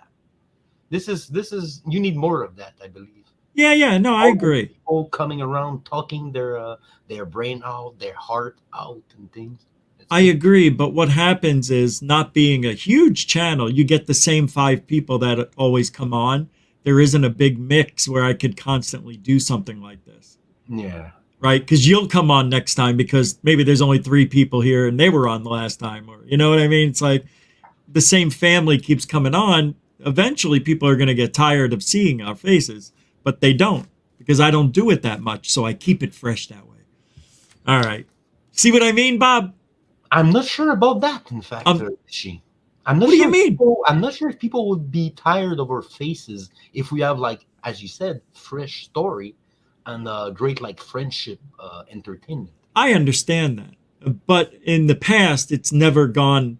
It's always turned into the same stories over and over. So we're starting this tonight. This is the first of the end of the month, the last Friday of every month. We do roundtable shows, and everybody's invited. Right now, everybody is, but eventually I'm going to get it to where I'm only inviting 5 people. So, capiche? Right? So we keep a fresh face in every freaking month. I just have a question, Rich. Why are you using a little end table, though? Can we get something a little bit bigger, though? Like, I know, budget's tight, but it looks like an end table. All right. No, I got I got a table in the car from a garage sale, so I'll whip that out. It's a bigger one, much bigger. Yeah. Cool. No, that's cool, man. I2TA is in the house. What do you say, Into Thin Air? Oh my God, What's how up, are brother? you guys? Great. Thank you for Good, man. coming back. Yeah, I saw you earlier, I actually made it. I couldn't believe it. I made it. and I'm glad. And I see Into Thin Air's doing live shows. Congratulations. Yeah, man, I got it figured out. It's it took too long for me to figure out, but like it's so simple, man. It's just I like know. I told you, once you do it, you'll never forget it. I overthink everything, and I'm like hitting buttons here and there, and I'm like, my first stream actually was just the other day, so I was like, it was really just like a test stream to like get a chat in there and be like, all right, hit 1 if you can hear me, hit 2 if you can hear the audio I'm playing, so I'm just getting the hang of it now. But this live stream thing is going to be brand new for me. I'm going to be doing this all the time. Yeah, you had over 200 live on your first show too. I know, dude. I couldn't believe it. It was crazy. That's I was nothing. happy about that. And that was That's after really a good. month of being away, man. A solid month. Yeah, people love Into Thin Air. It's a Not fun by channel. choice. It was not by choice by any Yeah. means, but man, Yeah. it's so good to be here. Mike, good to see you, dude. You too, my friend. It's been far too long, brother. I know, man. I know. But you look good. You look rested. Yeah, you do. I'm very rested. I wanted to wait until I was rested enough to like,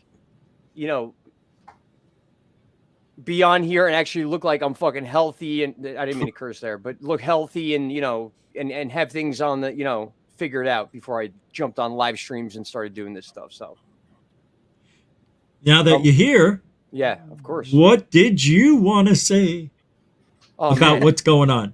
Do you want to talk about anything? You can, if you want to. The thing is like there's so much I have to catch up on, and I've been trying to do that, and I promised, like, I had that video out about the doorbell cam and stuff like that, and then before that was the live stream. That was like a test thing going on. So my first real video was actually that doorbell cam, which that could have been anything, man. Like, who knows what the hell that was. It was just odd. It was odd looking. I thought it was significant enough to make a video about, and analyze and break down. So, because it was weird. There, you hear a fighter jet in the background. You don't usually hear stuff like that when things are going on. But I had the same questions you did. Like, how did she know when to watch that part of the video? Those things are 24/7. Doorbell cams don't just stop. They're always on. Unless I had zoomed into that area, I would have never noticed it. I would have never seen anything there. So far away. There's no way. Yeah, there's no way you would know. I even feel like I did it a little bit of injustice because, like, I had to zoom in and then render that video and then re-enter it into my editing program and then zoom in again just to get that diamond shape. So I don't even know if it was a diamond shape or if that was just the pixelation of what it was trying to. Yeah, it was. You know how? Yeah, exactly. You mentioned that, and I do realize that now. It's all right.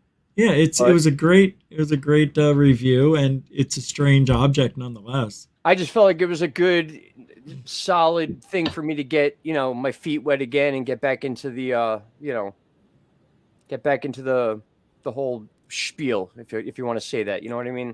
I'm still gonna be doing my space weather stuff and hurricanes and all that. Like that'll never stop. But this UFO thing and this, oh man, there's so much going on, man. I don't know what's up or down anymore with this stuff. It's insane. It's absolutely insane. A question for you from Moody Mongol Into Thin Air. How do you produce lightning from your hands? Oh man, you know what? That was the magic of After Effects, my friends. Oh, but I can do it in real life. Okay, good. Yeah, I can do it in real life. It scares the crap out of me, man. Yeah.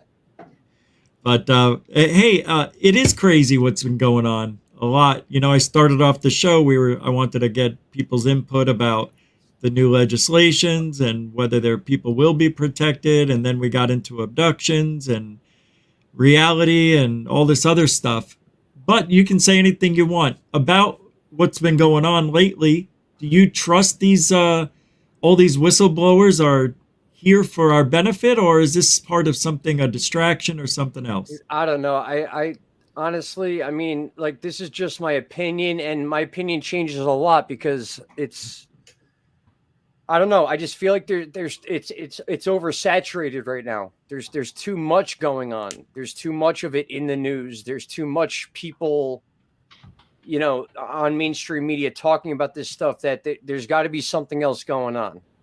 It's not just, the flying discs in the air and aliens and this or that. I mean, it could be, but they're preparing us for something. That's for sure.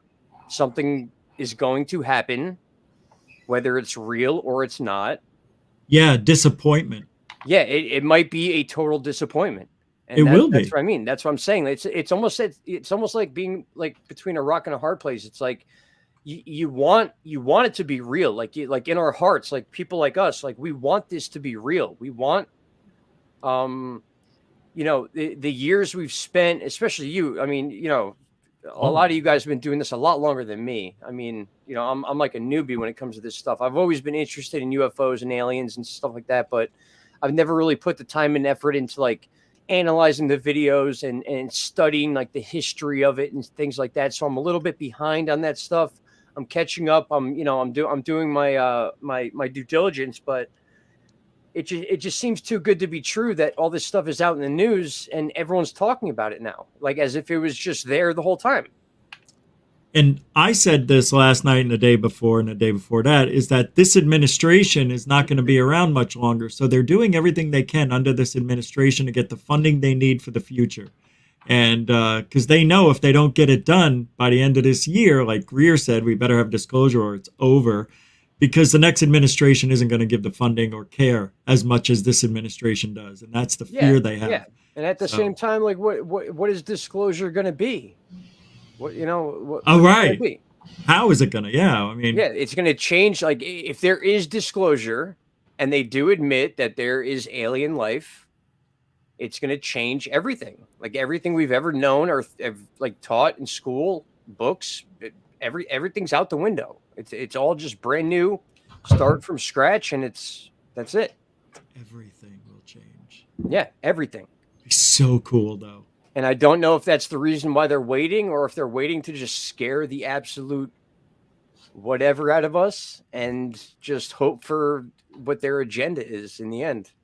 People talked about the false flag alien invasion. And I think if that's true, they could use that Ukraine-Russia war as a platform to actually engage over there with their holograms and fake explosions and all that stuff. Nobody would know the better. They'd think it's just a war. That's what I mean, man. Yeah. I don't know what to believe anymore. When I see a video, even with like Third Phase and stuff like that, like, I love those guys to death, but like, it's like, even when you see the videos that they're sharing and people are submitting, it's like, you can't tell what's real or what's not anymore with like, the deep fakes and like just the technology out there. Like, it's like nothing, like you can't tell anymore. You just can't, you don't know what's real and you don't know what's not.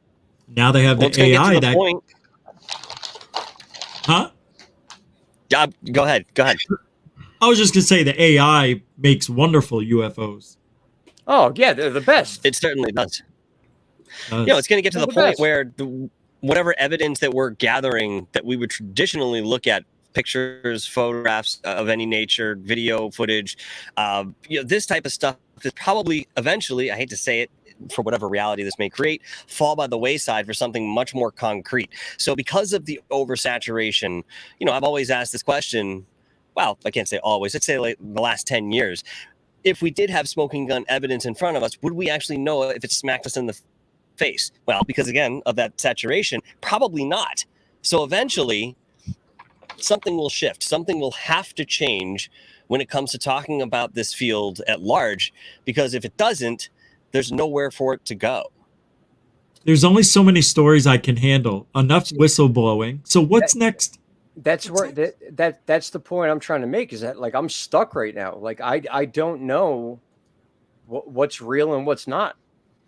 Like I don't know. Like that's exactly where I come on the table. That's exactly where I come to the table. And Bob, it's nice to meet you, by the way. I don't think I've ever actually met you. It's because behind our brain there is this thing that we call cosmic logic, and this is that door open to no lie. If you go into a cosmic logic, you know that we're not alone in the universe. Oh. And that means that there's other door opening, and that you have to follow that process. That's the only way to be real to yourself. I mean, you can't think from a point of perspective where you're living in society like we're living now. Okay, this is already like a story on itself, a paradigm around you. Yeah, this is not real. There is something out there. It's like the cavern thing. You have the fire and you walk and you see the shadow of yourself, the people out there that they're living, and you're trying to get out the fucking deep place. That's where we are. We're watching different people showing different torch of light, man, doing signals, and we're like, yeah, that we are there. We're trying to get out the cavern. No, I very much agree. I do. Yeah. And then you got the question about, like, let's say they do come out and just admit this and say, yeah, you know what? Sorry guys, since you've been talking about it, it's real. They're out there. They've been here. They're around us. They're invisible. They're not invisible. They're this. They're that. They're this race. They're that race. But then what? What happens after that?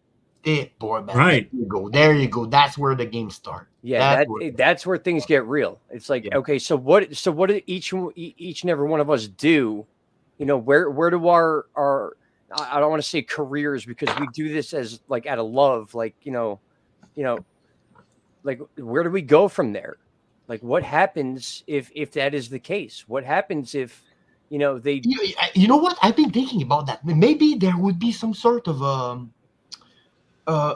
planet trade. Like, you go from there, you work on the planet, you come back from the planet. There's a trade, like what else we do with school children, and trade school things. I could see that already being. Are you being a saying thing. slavery? I could already see that being something that's possible. That's already been going on. Yeah. Well, you have to think in a cosmic view at that point. We're not isolated to the Earth anymore. It's much more expansive. And what we can do right now is sit in the realm of conjecture with what that reality may look like. But you bring up a great point. If we get to that stage where these things are revealed and the paradigm shifts so drastically, I have a feeling that those that allow it to go this way, or kind of force it that way, however you want to look at it, will already have a trajectory for us in mind. And at some point we may be aware of it, but it might be too late. We're already on that trajectory, and it may not be in our favor. Think of it now. I mean, each country having difficulty being diplomatic with each other. I mean, we still have war as it's not the last line of defense anymore. It's something that we just engage in when there's a conflict internally or otherwise. Yeah, how is this going to look? Produces a lot of money. That's an absolutely different story. But yes, you're 100% right. When you talk about motivation behind why this is actually happening, what's it going to look like in a cosmic view? That's when Steve Bassett comes to the table also. That's why I love you, Mike. Concept. he said like we could have much space. We could have a lot more space if knowing contact would happen. Because what would be the need of war and spending money all to those weapons and nuclear stuff, knowing that we are among ourselves, human, fighting against? I mean, I'm saying fighting, but just what I mean. I mean, human against something else. Where is the meaning of war anymore? That's the big challenge there, and Steve Bassett holds something there. I would just like to add something, Michael, to that is about your little thing that you said there. Hello to you too, Will, by the way. Hey, how's it going there, eh? I didn't mean to ignore you there. I haven't met you either. That's okay. Nice to see you, buddy. Yeah, nice to see you too. So, Michael, you said about we were having wars within other countries. How are we going to even associate with other aliens if we can't even control ourselves?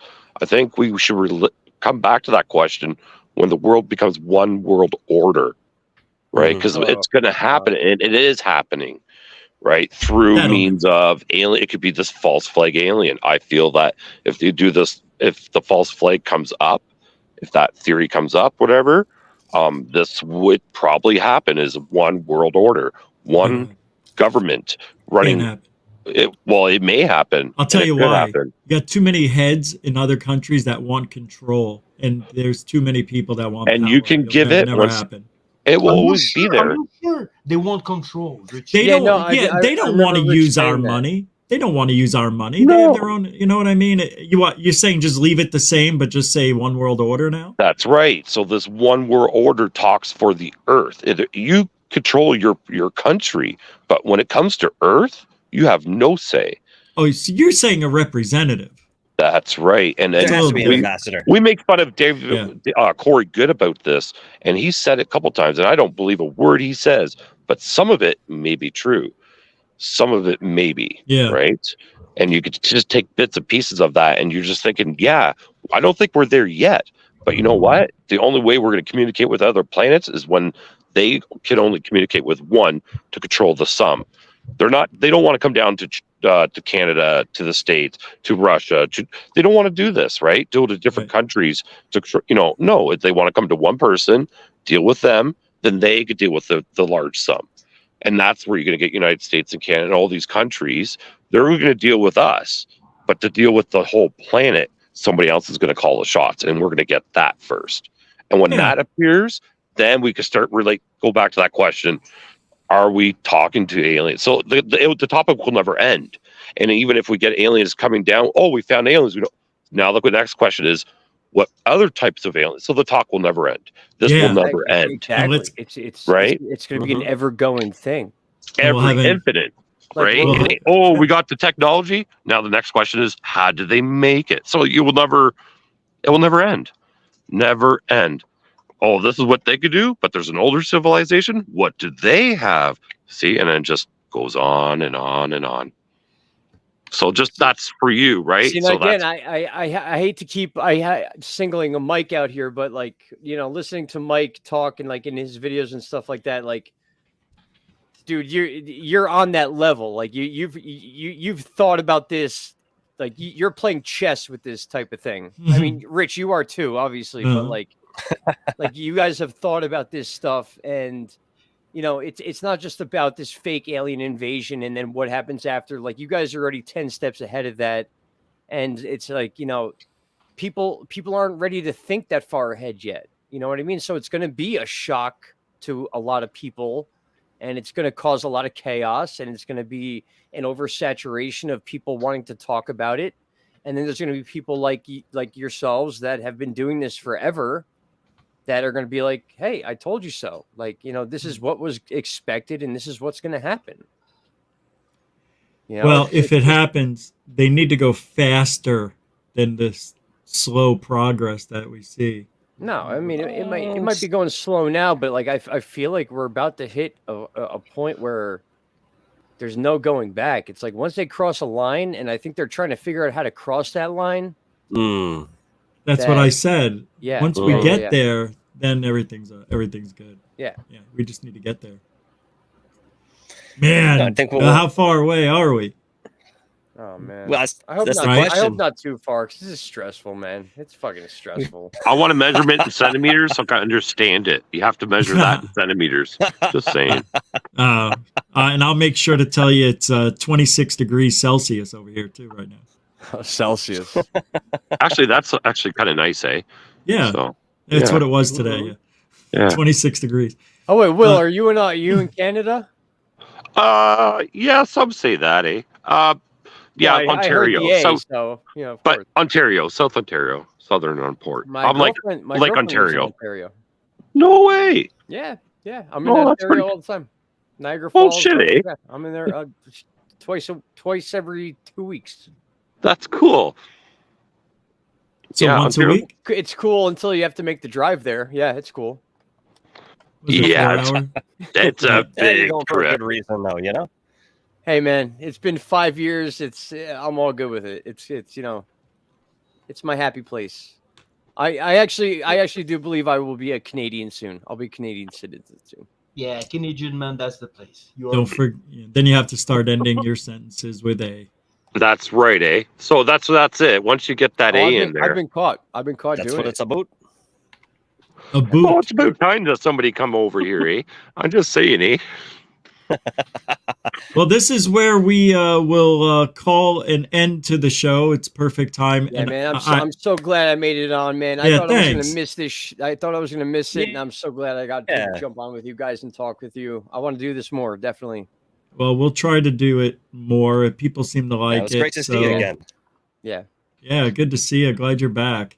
Yeah, no, I'm back. I'm back, man. That's Yeah. I'm done. I'm done with these hiatuses. I'm making videos. I already have 5 or 6 backed up, ready to go. Like I'm ready. You'll have a lot to talk about, Rich. I'll tell you that much. Thank you. I love it. I love using those videos. Yeah, it helps. Yeah, they're great. And like I said, I don't have to say this. But anytime you see a video pop up on my channel, you have full use of it. You All know right. what I mean? Yeah, I Analyze appreciate it. Talk about it. Do whatever you got. Whatever you want to do. Hell yeah. And of course, that goes the other way. If you ever see something I did on my show and you're live, you could always use whatever. Absolutely. I love it. Yeah, likewise. That's you know, great about Alex and this that, I know we community haven't is that, talked like, about it formally. We're not fighting over like views and this and that. Like it's like we're trying to get to answers here. We're trying to figure things out. Like we all want the same thing. We do. We definitely do. Will Carr, thank you for hanging out. Bob just left, so thanks, Bob. Will, you got another video coming up soon or what? You know, I just did that celebrity or conundrum squares, so I'm just probably doing another one to it. So yeah. Man, you put a lot of work into that video. Man, that was So, amazing. it was funny. fun. It was good, actually. Yeah. So thanks for coming on, and of course, Michael. All right. Well, thank thanks, you. everybody. No. Oh, yeah, downplay me like that? All right. I see how it goes. Hey, that was up Okay. playing. That was up playing. Gosh. Hey, all over you. Gosh. Yeah, don't forget the GUFON store should be opening up on Monday. I'm trying to shoot for Monday now. So What you got merch? Yeah, people wanted merch. GUFON shirt. Possibly. I may nix the whole thing and just end it. I don't like it for some reason, but I showed a few people and they like, Mike, I'll have to show you some. Well, you don't like the designs or the Yeah, fact it's fine. I mean, it's the logo. Is a shirt where it says a gush or meatballs, stuff like that. But we'll see. I don't know. Everybody. I like coffee mugs and hats. That's all I should do. Can't go wrong. I just want. Can I add something, Rich? Can we do a special fundraiser for Dave or Bob? Sorry, maybe like get a shirt, Bob, fundraiser for him. Maybe you could get a GUFON shirt. Yeah, so maybe he's not always shirtless. He'll have to wear the GUFON shirt when he comes on. Right? I don't want to torture the guy. I know that was funny. Yeah, well, hey, as soon as I see skin, I'm like, hey, I don't want to see it either. What, this dude come out without a shirt on? Yeah. Oh god. There we go. Hey, there's the Dark Hour Paranormal. Oh, This is so it's an cool. older piece. Oh, dude, you got mugs? I do. I'm working on having them for distribution, and hopefully that'll be coming soon. I've had this one for a little while, but it Please came keep out me sharp. posted, man. I I certainly will. From that. Thanks, man. It's funny. Your mug, goblet any day. your mug is on a mug. Your mug's on a mug. Mug a mug. Well, thanks, guys. I'm just gonna send you guys on your way. Thank you very much. I appreciate it. I2TA, Will Conundrum, and Dark Hour Paranormal, Michael Roser. Thanks, everybody, for hanging out. And I'm Rich Giordano for GUFON. We'll be back. I don't know if I'm going to be back tomorrow, but just keep an eye out for Saturday. I may go earlier because I know Nathan has his show at 10. But anyway, keep an eye open. I'm kind of not feeling well again, so I'm just playing it safe.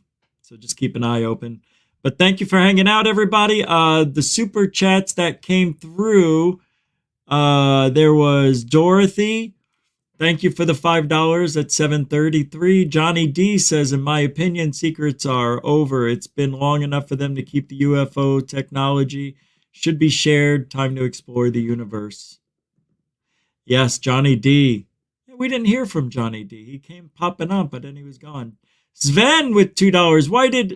Why add the Mussolini UFO story? Oh, yeah, I remember that.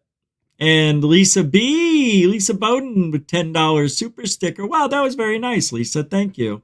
I saw you were thinking about coming on, but you said not tonight. I know it's not, when there's a lot of people, it's different. True be you. Yeah, I know what you were talking about. We did need to go to a different topic. You're 100% right. I saw it when you wrote it. Thank you, True be you, for your $5 super chat. And everybody else, thank you. I don't think there was anything else. Let me see real quick. No, that's it. And we'll be back. Thank you, everybody. You know, we do it here every single show. We try to do Truthology.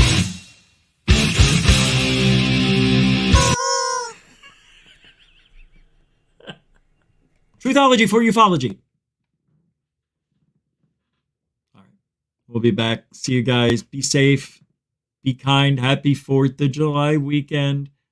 I don't want anybody coming back less fingers or toes. So just be safe. I know it's Tuesday, but people are going to blow rockets off this weekend. I know how you are because I'm doing it. So we'll all be safe. Until next time, alien bless.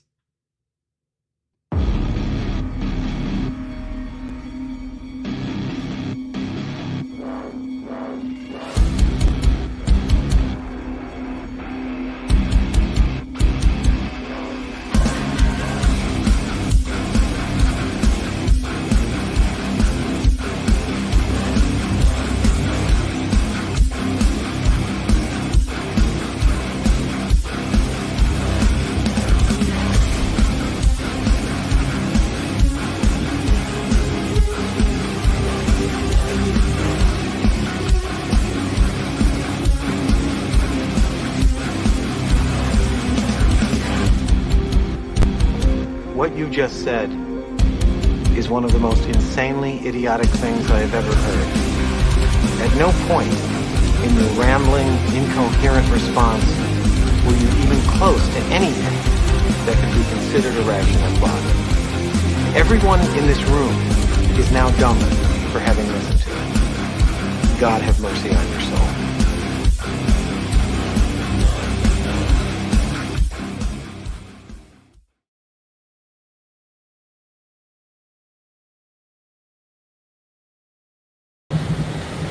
Oh my God.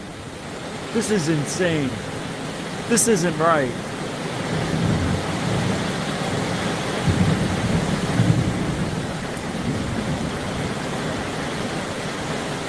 Oh my God.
Right over. It's non-stop.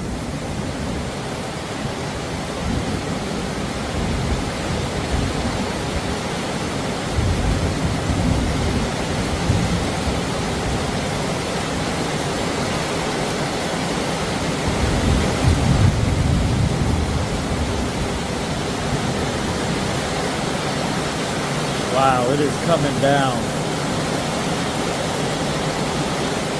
Oh!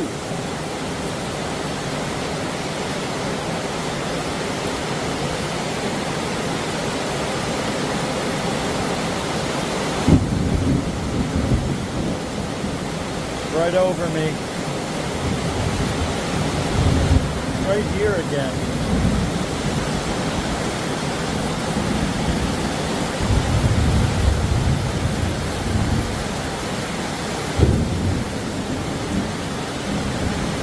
There's a whole line of storms coming right at us. It's just the beginning.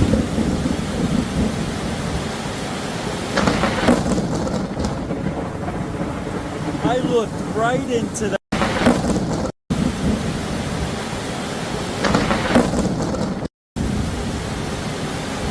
It's just the beginning.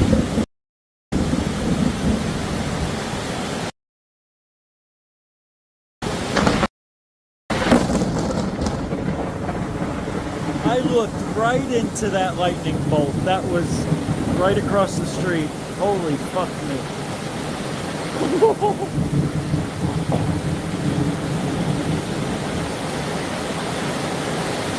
I got that on video. I saw the bolt and everything. Matter of fact, I still see it in my eyes.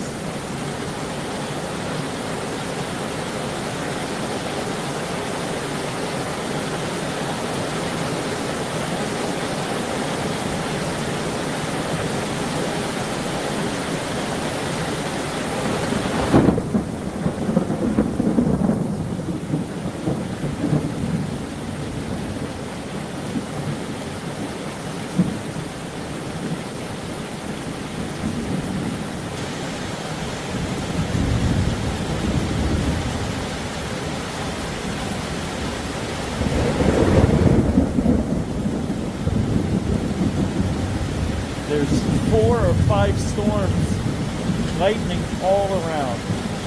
Unreal.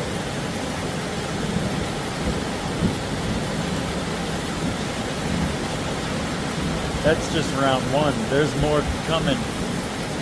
There's the next round right behind it. Right over here.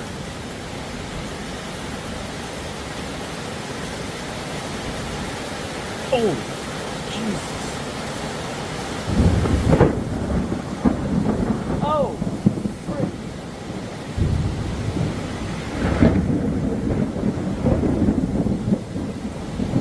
It's like a nightmare. Like the best one I've ever had.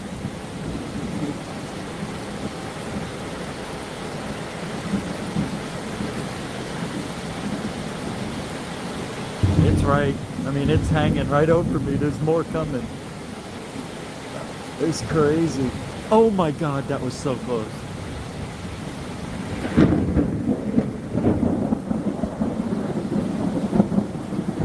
Oh, oh, wow.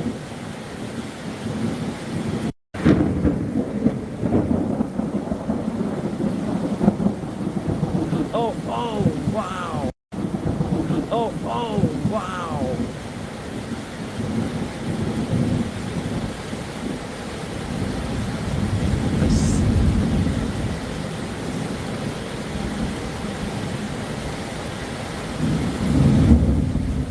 Oh.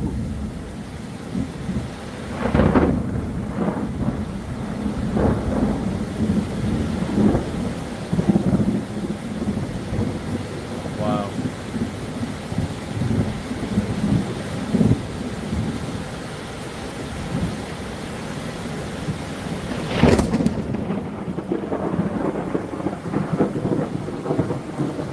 It's coming again. There's more coming.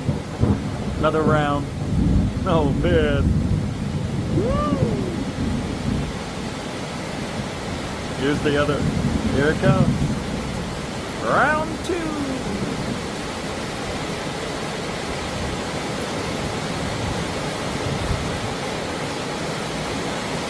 Oh.